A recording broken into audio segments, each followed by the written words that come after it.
Take a girl and a guy, and they fall madly in love and form a family. Sprinkle in some counseling degrees and a doctorate, a dream of transforming relationships as we know it. And 20 years later, we give you power couple Dr. Ray and Jean Kadkodian. And this is their podcast, Couples Synergy. Welcome back to another episode of Couple Synergy with Dr. Ray and Jean. Hi, I'm Dr. Ray. And I'm Jean, and this is our podcast about love, marriage, and relationships. Please check us out online at couplesynergy.com or on Facebook and Instagram at Couple Synergy. And please subscribe to our podcast, leave us a review, or send us any suggestions on topics you'd like to hear more about. And now on a Couple Synergy, an in-depth look at love, marriage, and relationships, where we bring you our experience helping thousands of couples transform their relationships for over 20 years. You know, everyone says you should work on your relationship, but nobody teaches us how. So we've created this podcast to teach people what they can do to create the relationship they've always dreamed of. With the partner they fell in love with. On today's episode, That'd be you. that would be also you as well, simultaneously. So today, we are talking about the parent-child relationship.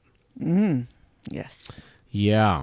You know those couples out there, or those wives who are like, you know, they've got 2 children and a husband, and they say they actually have 3 children? Yes. Yeah, right. Well, that actually is a true thing. And vice versa. Right. But we're going to talk about that. But I wanted to read a review, which is really cool. This review says, it's all about relationships. I've learned so much and have done so much reflecting in my life after listening. I highly recommend subscribing. Nice. 5-star review. Very helpful. This podcast always brings wonderful insight into helping relationships with everyone around you. I love listening to you and all of your wonderful guests. Cool. Isn't that cool? Yeah. Yeah. And we just, we're over 206,000 Wow. unique downloads, which is really cool. It's very cool. It's really cool. And, you know, for all of you out there, if any of you are interested in being guests on our show, if you have a interesting relationship story, just email us at contact@couplesynergy.com, and we would definitely love to interview you. Yeah, most people that are on our podcast now are people we've never met, which is really cool. Yeah. Of all over the world. All over the world.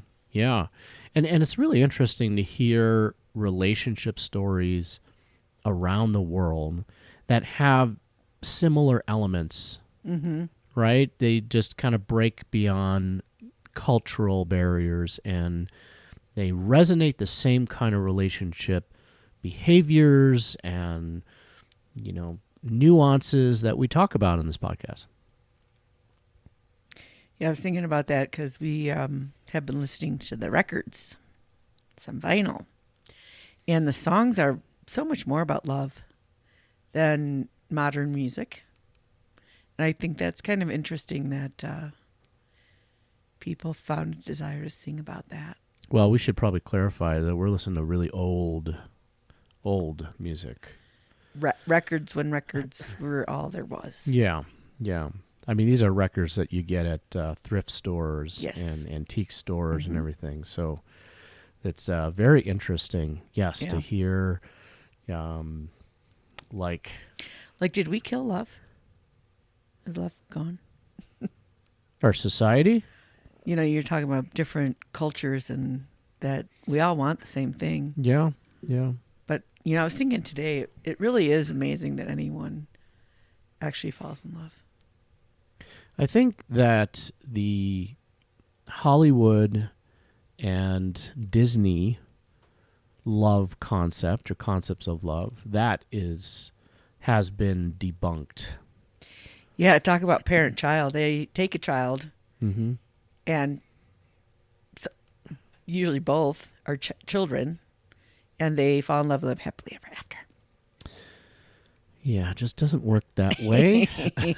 The end. There is work involved, and speaking of work involved, the parent-child relationship, which is our topic for today, is something that all couples start with. Right. That's our first template. In the review, someone said that they reflect on things in their life. And it's very difficult to reflect on the parent-child relationship. And when we start working with a couple, that's the first place we go to. We want to see what was that like. Right. What did they learn? What was their template life of relationships like? Not just their parents, but their grandparents and their aunts and uncles, So yeah, think out there. Your first relationship template that is demonstrated to you is parent-child. You as the child, your parent, demonstrating your first definition of relationship. So that is imprinted on you.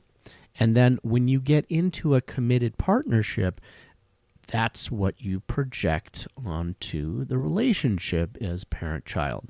Sometimes you're the child, sometimes you're the parent, and both partners flip-flop that back and forth until they figure out, which most people don't, how to evolve into an adult-adult relationship. And it's very difficult to see it because it's all you know. When you're growing up, you don't know what it's like in someone else's house. And your partner grew up in a different house. And you think this is the way because that's what happened in your house. And they think this is the way because that's what happened in their house. And then you come together and you're like, it's not the way. And you have to I don't your own think way. that realization happens No. right off the bat. Right. No, I think frustration happens. Frustration right off the bat. and resentment and power struggle. Why are you not behaving the way I've noticed everyone else behaves in you the world? should be doing things the way that I do it, right? Because this is what was taught to me. And then you get into this power struggle with your partner. First of all, it starts out as being very cute. You think it's cute, but then as you start investing more in the relationship and spending more time with your partner, it doesn't become cute anymore. It actually becomes kind of annoying. And if you're very connected to your family and you're talking about your relationship to people in your family, they're going to think you're right. Yeah. 'Cause that's how they did it. Sure. And, you're turning to them because they're going to support you. Mm-hmm. So it's like you're not actually going to get any good guidance from someone you're turning to for validation.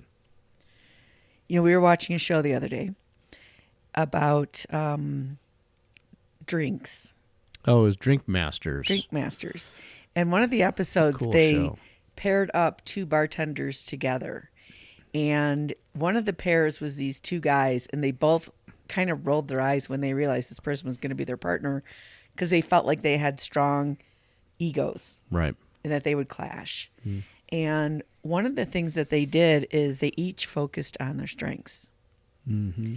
And one brought, I think, the visual, and the other one brought the flavor, and they won. Yeah. Where they were failing as individuals. And that's what we're talking about. We're talking about mixologists. Mixology. Ooh, a couple mixing together. Yeah. Creating an equal balance, otherwise known as synergy. Ding, ding. I remember you giving me feedback early in our relationship whenever we would spend time with my family. Mm-hmm. And I would behave in a way that I would behave around them from when I used to live with all of them. Right. And it was, I guess, a big contrast for you to see that. And you'd be like, why do you do that around your family? Mm-hmm. And I did the same thing too. I mean, there were behaviors that I was doing around them that, existed because that was the role that I filled or I was taught, growing up. And then, when we came together, we created different roles. And so to see that contrast when you're around your family of origin, it's very, jarring, really. Well, the only way to see it is someone reflecting it back to you, like your partner. Mm-hmm. That's why I'm saying it's very difficult to reflect on this topic in your own life and to see the patterns and behaviors that have been there that just look like, well, that's how the world is. Then you're like, wow. Right. When you are acting like a parent towards your partner, you don't see your family of origin behaviors that you were taught at play. You don't see it in real time. Likewise, you don't see your partner's behaviors that they were taught growing up in real time also. It's really hard to see that. All you see is the frustration and the anger that you have, and you just get into this stalemate versus being able to pull yourself out of the relationship and see it for what it is, and see this pattern that is playing out that existed way before the two of you even met. And probably before you were even born. Because your parents learned it somewhere, and their parents learned it somewhere. And it's really interesting to have that perspective or that insight in your history. You know, if you look at who in your family, how did they make decisions? Your aunts and uncles, your grandparents, your mom's side of the family and your dad's side of the family. How did they get together, and what does that dance look like? And it's so complex. I love doing that first session where we're diving into that. It is so, we've done it so many times. It's so clear to me when we do that, like, oh, wow. You know, some families, boys and girls are treated differently. In some families, there's a power differential where one parent makes more decisions than the other parent. Yeah. And the other parent's more passive. All sorts of interesting things. Well, it's fascinating. It's absolutely fascinating to hear, you know, what is going on and to know the pattern right off the bat. It even comes down to our staff when we are supervising them, and they give us just a little snippet about what is going on, you know, with the couple, and then all of a sudden we're able to pull out, this is what's going on, that's what's going on, and they're like, it's like you were in the room with us. Well, yeah, because I mean, we have worked with so many couples that we can see it. We can see those patterns that come up, and ultimately what each person within the relationship has to work on for themselves. We're like the relationship whisperers. Marriage whisperers, right? Yeah, and when you're acting like the parent, especially not the approving, loving, accepting parent, you're acting No, the admonishing, controlling, frustrated. Yeah. Why is this child not behaving? Right. And then the child, what does the child have to do? What's their role? It's to rebel. Right. And so now you get into this pursuer, distancer, this power struggle between the two. And the fun part is you both think you're right. So whenever we meet a couple for the first time, that's what we're seeing. We're seeing them go, nanny, nanny, boo, boo. And they're like, I'm going to tattle on you. And we sit and we just laugh because we really know what's going on, that bigger picture, which is great because, I mean, you don't know anything new until you learn something new. You only know what you know. So until you get there and can have someone else take a look at that and you can start seeing and working on your piece, it's very hard to see. And this is exactly the reason why people who end a relationship recreate the same relationship with a different person. Because they didn't learn the lesson. Yeah, they're on autopilot. Yeah, and then they're just going to repeat with someone else and attract kind of the same thing into the relationship. The specifics are going to be different, but the power struggle, the pattern, the parent-child issues are going to be the same. So in the same way, like, you know, at some point in your life, you learned how to tie your shoes. And you've been tying them that way ever since. And then if someone comes along and says, oh, well, I tie my shoes like this, you'd be like, that's weird. And if you try to do it, it would be awkward and uncomfortable. And then if you mastered it, you might even say, wow, this is a way better way to do it. Yeah. Or you might be like, this is ridiculous. I'm going to go back to the way that I'm doing it. Why does it take you 25 minutes to tie your shoes? Yeah. And those are the things that are the beauty of being in a relationship with someone who was raised in a different home by different people. And, one thing that's interesting is that everything is made up. Whatever traditions your family does, however they are in the world, someone just decided that one day. And, just to clarify here, we're not saying that your way or your partner's way is right. No. And you got to figure out who's right. No, that's part of the same dance of that parent-child. Your partner becomes an opponent versus a teammate. And what we're talking about here is finding our way. It's the two of you Not combined. our way, like me and yours way. Yeah, right. Is that proper, me and yours? Yeah. But they're the us, the couple that's OUR. Right. And they have to figure that out together. And maybe, the couple adopts one of the person's upbringing, their way, and they incorporate that into their relationship. But it is something that the two decide together, create together, merge together. Whenever we're working with a couple, the one person always wants to work on the other person. They think, if they would just change, I would be fine. And it's so funny because it's absolutely not that. So we're not saying anyone's right or anyone's wrong. Mm-hmm. We're actually saying you're both right and you're both wrong. Yeah. And it's a 50-50. It's always a 50-50. And sometimes you see this with inexperienced marriage therapists that they actually try to pick a side of an issue and get the other person to change. And it's absolutely ridiculous because each of you have something very important that you brought to this relationship, and it is all valuable. It's like parrot therapy. Yeah. The therapist is like, did you hear what your husband said? And then, did you hear what your wife said? And then just repeating back. Yeah. It's not effective what you're doing at all. And then it's not even about it. No, and it just riles up the couple, and they just get more and more frustrated and try to get the therapist more on their side. It's Yeah. We, and probably if we hadn't gotten married and we hadn't decided a better way to do this, we'd do the same thing. I think it's inevitable. Yeah. When you don't have any training in the field, you're thrown into a situation with a couple that is locked into this parent-child struggle, and all you're doing is you get pulled into it. Yeah. And then all you're going to do is going to sit there and you're going to support the parent, whoever the parent is at whatever point, right? Yeah.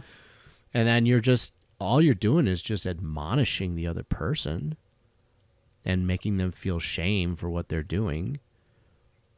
This is what keeps that pattern, instilled in a lot of couples, and it just keeps getting ingrained more and more and more, and it's really hard for a couple to get out of it.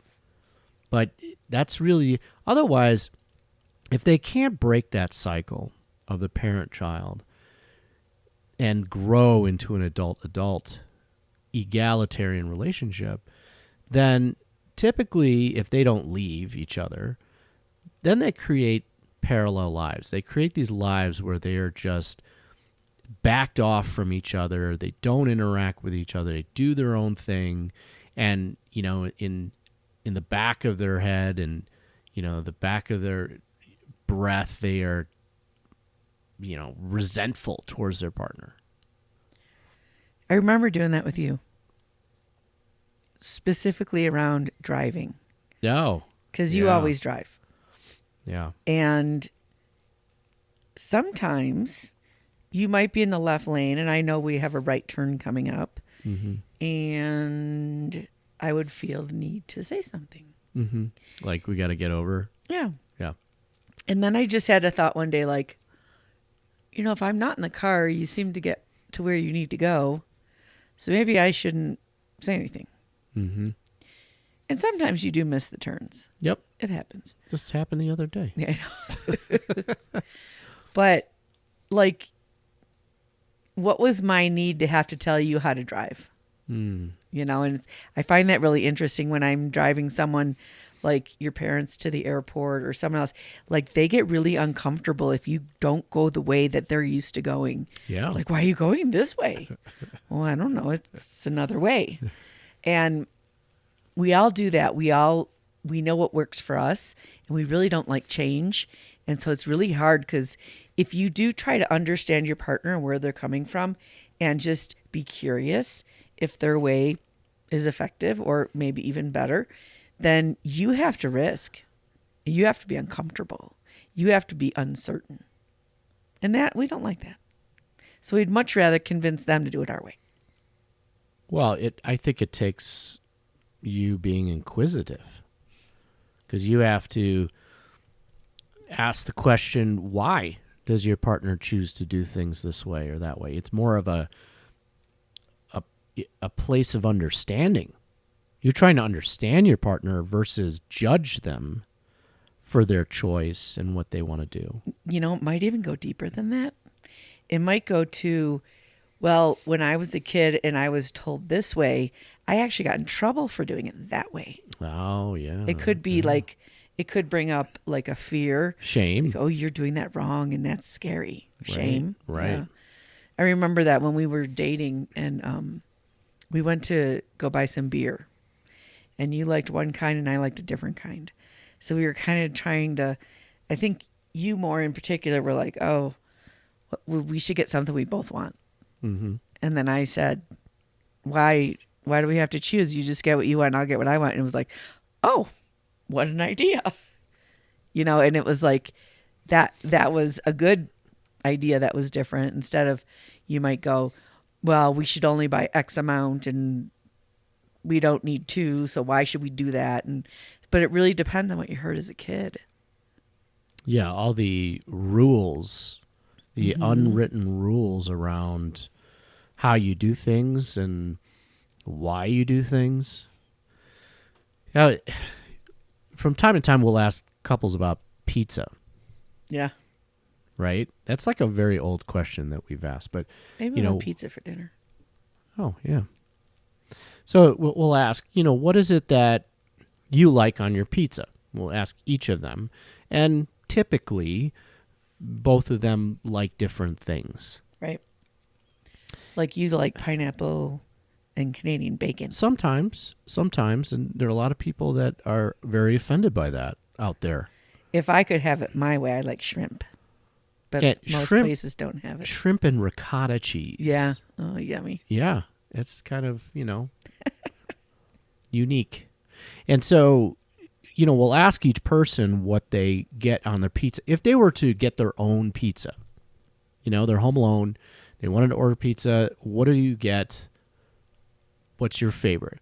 And typically, each person in the couple has something different that they would get. But then we ask them, when you guys order together, what do you get? And typically, it's a compromise. It's not something that either one would get.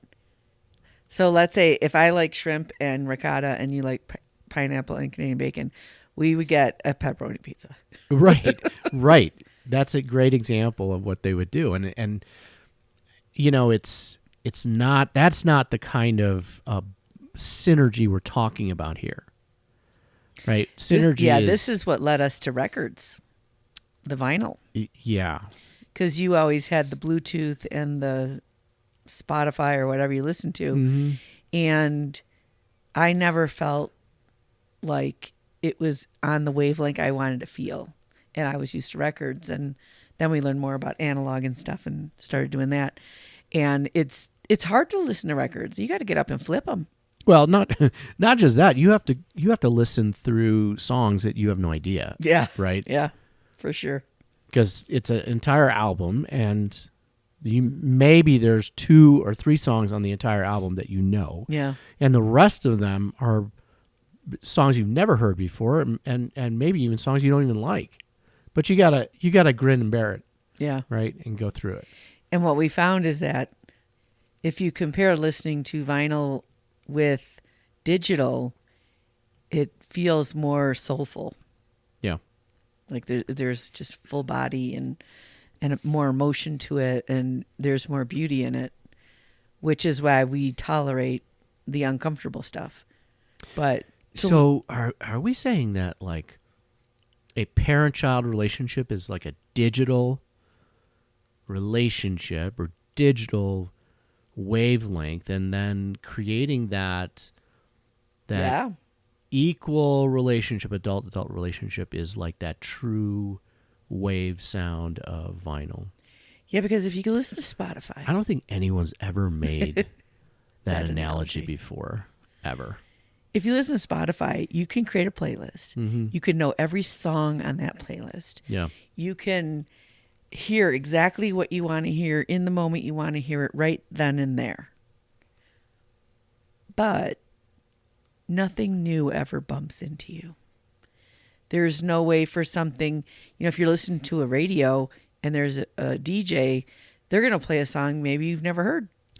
We heard that yesterday. Yeah. We turned on the radio for the first time in a long time, Well, we live in the mountains, so there's not always a lot of radio. but we heard a song by Jelly Roll. Jelly Roll. Who's Jelly Roll?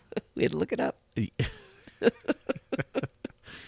Gosh, we're so old, actually. We're dating ourselves Boomer. now. Yeah, everyone's like, oh, jeez. I hope they're saying, oh, that sounds like me too. Yeah. Maybe I'm up there as well. But those are I don't know what interesting our things that demographics are. if we control everything, right? Mm-hmm. The digital world is controlled. The parent-child relationship is controlled. You know it. Yeah. What we're talking about is an adventure into something new. The unknown. Yeah. And that's the reason everything is better when you find that. And that's why if you have very diverse genetics from your partner, you're going to have healthier children. Mm-hmm. Because in the purebred stuff, the stuff that wins out isn't always the best stuff. Right? Your genetics will tend to have more illnesses if you're with someone genetically similar than if you have that diversity. And so that's what we're kind of saying is get out of that rut. The rut that you actually learned in your childhood that you didn't even know you learned it. And so did your partner. And that's what creates the friction. And that friction leads to smoothing out the edges and making something nicer. And this is where not taking things personally really comes into play. Huge. Right, because if you see your partner acting like a parent to you or they're acting like a child to you, before you take that personally, you got to take a step back and ask yourself the question about where this is coming from. This is old programming that is happening here. And something has brought about this old programming. And instead of just diving into your old programming, really take a step back, you and your partner, and really start asking the questions like, what is bringing this up for both of us here? And I promise you can't see it, and neither can your partner. And when we show it to people and they realize what they're doing, they still feel like there's a right. Yeah. It's so hard to get, we were talking about this the other day. It's we're not talking about issues. Mm-mm. Issues are like toilet seat up, toilet seat down. Yeah. Who's paying the bills? Who's doing the dishes? Those are issues. We're talking about healing. We're talking about, Reprogramming. Yeah, reparenting and reprogramming. Because our brain doesn't know the difference between learning something incorrectly that you get the right reward for, even though it's not correct or could be done different, versus really unhealthy behaviors. So if you're a kid and you have parents who are very invasive, and so you don't share things with them because they're judgmental or critical, it's very easy to get into a relationship and just stop sharing. You already stopped sharing a long time ago. I think Eric Fromm calls that the babbling brook in the Dead Sea. So the babbling brook is blah, blah, blah, blah, blah, and they have to share everything. And the Dead Sea just receives it and it ends there. Empty. Yeah. Nothing lives in there. And depending on what it was like in your home, you have those habits. Now, the Dead Sea would love to, at some point, I want to talk about me. What is that song? By Toby Keith. Yeah. All we do is talk about you. And sometimes I want to talk about me. So even if in the beginning of the relationship it's very comfortable for the babbling brook and the Dead Sea, because the Dead Sea is worried about the empty space and who's going to fill that up, and the babbling brook wants someone to listen to them. But if you're together long enough, that behavior becomes very dysfunctional, and that is a parent-child relationship. So we want to thank you for joining us today on Couple Synergy on the topic of the parent-child relationship.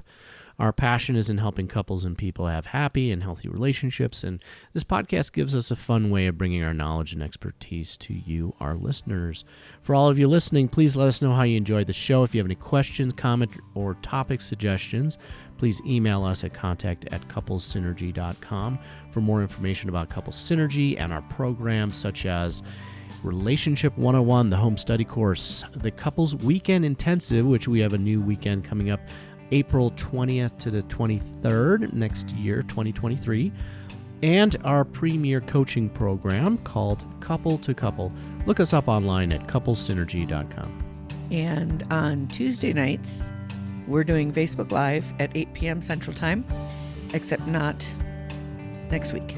Right. So Facebook Live, YouTube Live, and LinkedIn Live on our Couple Synergy pages. So tune in for the next time that we are doing a live program. And if you know someone who could benefit from this episode, please download it and share it. And thank you for listening. Until next time, synergize your life and synergize your love. You have been listening to Couple Synergy with Dr. Ray and Jean Ketkodian. Couple Synergy was recorded, edited, and produced by Dr. Ray and Jean Ketkodian. Voiceover and music entitled Breathe and Let Go was recorded and composed by Gina Gonzalez.